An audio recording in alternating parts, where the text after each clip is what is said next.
เห็นไหมสีม่วงสีม่วงสวย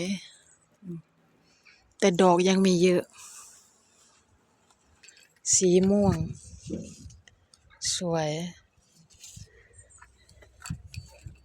แต่มีดอกยังไม่เยอะเอา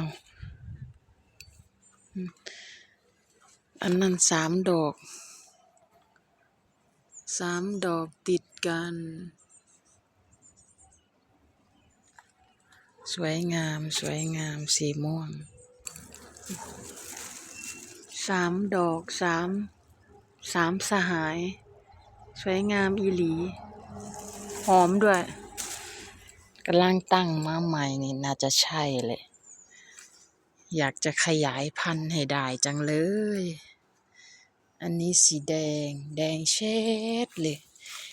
แดงเจ็บแดงปวดเลยนะแดงมากอันนี้กระดอกใหญ่ดีงาม